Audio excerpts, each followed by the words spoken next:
Doku on the inside, finds O'Reilly. O'Reilly in towards Rodri. Haaland! City 2, Arsenal 1! ሰላም ጤና ይስጥልኝ ውድ የሰማያዎቹ የማንቸስተር ሲቲ እና የእግር ኳስ አፍቃሪያን እንኳን ወደ ኤርሚ ሲቲዘንስ በሰላም መጣችሁ።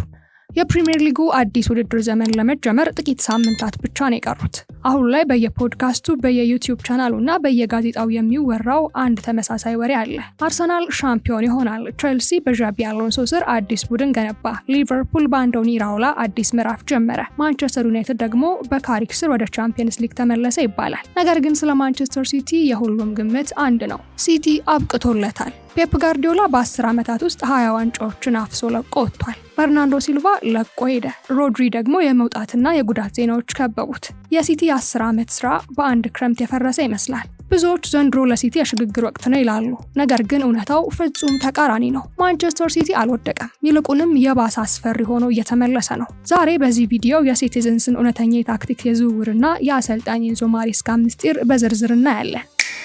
የ17 ዓመቱ የሲቲ መዋቅር ለምን አይፈርስም? ስለ ታክቲክ ወይም ዝውውር ከማውራታችን በፊት በአንድ ቁጥር እንጀምር። ባለፉት 17 ዓመታት ውስጥ ማንቸስተር ሲቲ የቀየረው አሰልጣኝ 3 ብቻ ነው። ማንቺኒ፣ ፔሌግሪኒ እና ፔፕ ጋርዲዮላ። በሌሎች ክለቦች ዘንድ ያለው ውጥንቅጥን ተመልከቱ። ዩናይትድ ከፈርጉሰን በኋላ አሰልጣኝ ሲቀያይር ይኖራል። ቼልሲ በአንድ ዓመት ውስጥ 3 አሰልጣኝ ቀየረ። አርሰናል ቬንገርን ለመተካት 20 ዓመት ፈጀበት። ሲቲ ግን በየ6 ዓመቱ አሰልጣኝ ሲቀይር ቡድኑ እየተዳከመ ሳይሆን ይበልጥ እያደገ ነው የሚሄደው። ምክንያቱ ምንድን ነው? ሲቲ የተገነባው በአንድ አሰልጣኝ ማንነት ላይ ሳይሆን በጠንካራ መዋቅር ስትራክቸር ላይ ነው። ፌራን ሶሪያኖ፣ ሃልዶን አልሙባረክ እና ሁጎ ቪያና የገነቡት መዋቅር ከአሰልጣኙ በላይ ይሰራል። አሌክስ ፈርጉሰን እና አርሰን ቬንገር ሲወጡ ክለቦቻቸው የፈረሱት መዋቅሩ የነርሱ ብቻ ስለነበር ነው። ሲቲ ግን አሰልጣኝ ብቻ ነው ያጣው፣ መዋቅሩ ግን አሁንም በቦታው ላይ አለ።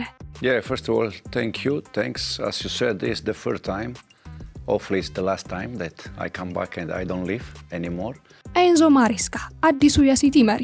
ሁለተኛው ትልቁ ስህተት ሰዎች በማሬስካ ላይ ያላቸው ግምት ነው። ማሬስካ ለሲቲ አዲስ ሰው አይደለም። ይሄ ለሲቲ 3ኛው ጊዜው ነው። የሲቲ ታዳጊዎች ኤድስ በ2021 አሰልጥኗል። በሶስትዮሽ ትሪብል ዓመት የፔፕ ጋርዲዮላ ረዳት ነበር። ሜዳውን፣ ሰራተኞቹን፣ የሕክምና ክፍሉና የታዳጊዎቹን ቋንቋ ጠቅልሎ ያውቃል። ከክለቡ ውጭ የመጣ ሰው ሳይሆን በራሱ ሲቲ በገነባው ስርዓት ውስጥ የበሰለ አሰልጣኝ ነው። በሌስተር ሲቲ የጨዋታ የበላይነትን ይዞ ሻምፒዮንሺፕን አሸንፏል። በቼልሲ ደግሞ በአንድ ዓመት ውስጥ የኮንፈረንስ ሊግ እና የዓለም ክለቦች ዋንጫን አሳክቷል። እርግጥ ነው በቼልሲ በነበረበት ወቅት የመሃል ሜዳ ኳስ ቁጥጥሩ አንዳንዴ ዝግተኛ ነበር የሚል ይሰነዘርበታል። ነገር ግን በቼልሲ ያልተላመዱ ወጣት ተጫዋቾች ነበሩት። በሲቲ ግን ለ10 ዓመታት የኳስ ቁጥጥር ታክቲክን፣ ፖዚሽናል ፕሌይን ደማቸው ውስጥ ያስገቡ ኮከቦችን ነው የሚያገኘው። ማሬስካ ከጋርዲዮላና ከቬንገር ውድቀት ብዙ እንደተማረና ኮፒ ፔስት አላደርግም ማለቱ የብስለቱ ማሳያ ነው።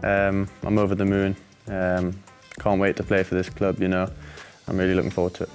የኤሊዮት አንደርሰን የ116 ሚሊዮን ፓውንድ ታሪካዊ ዝውውር የሲቲን የወደፊት አቅጣጫ የሚያሳየው ትልቁ እርምጃ የኤሊዮት አንደርሰን ዝውውር ነው። ከኖቲንግሃም ፎረስት በ116 ሚሊዮን ፓውንድ እስከ 2031 የፈረመው አንደርሰን የጃክ ግሪሊሽን የ100 ሚሊዮን እና የጁድ ቤሊንግሃምን የ115 ሚሊዮን ፓውንድ ሪኮርድ በመስበር በታሪክ ውዱ እንግሊዛዊ ተጫዋች ሆኖ ነበር፣ ሮጀርስ እስኪሰብረው ድረስ። ሲቲ በችኮላ ወይም በስሜት ኳስ ተጫዋች አይገዛም። ጎቪያና አንደርሰንን ለ1 ዓመት ሙሉ ሲከታተለው ነበር። የ23 ዓመቱ አንደርሰን በፕሪሚየር ሊጉ በኳስ ማቋረጥ፣ ታክልስ እና በፓስ ማሰራጨት በሁለቱም ከፍተኛ 5 ውስጥ የገባ ብቸኛ ተጫዋች ነው። ኳስ ድሪብል ያደርጋል፣ ወደፊትም ያሻግራል። በዓለም ዋንጫ ላይ ለእንግሊዝ ከዴክላን ራይስ ጎን ለጎን ቋሚ ሆኖ ተጫውቷል። 116 ሚሊዮን ፓውንድ በቻምፒየንስ ሊግ ላልተጫወተ አማካኝ ትልቅ ዋጋ ቢሆንም የሲቲን የመሃል ሜዳ ወደፊት ጣፈንታ ለመወሰን የመጣ ኮከብ ነው።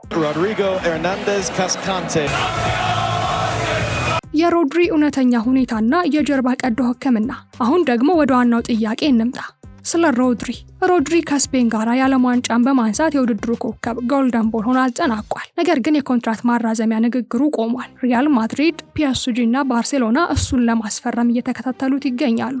ከሁሉም በላይ ደግሞ አስደንጋጭ ዜና ወጥቷል። ሮድሪ የጀርባ ሕክምና አድርጓል። ይህ ባለፉት 2 ዓመታት ውስጥ 3ኛ ከባድ ጉዳቱ ነው። የኤሲኤል ጉዳት፣ የጡንቻ ጉዳት እና አሁን ደግሞ የጀርባ ህመም። ነገር ግን አንድ ምስጢር ልንገራችሁ። ሲቲ የሮድሪ የጀርባ ቀዶ ሕክምና ከመሰማቱ በፊት ነው ኤሊዮት አንደርሰንን በ116 ሚሊዮን ፓውንድ ያስፈረመው። ይህ የሚያሳየው ሲቲ በሮድሪ ላይ ብቻ የማይደገፍ አዲስ የመሃል ሜዳ ስብስብ ቀድሞ መገንባቱ ነው።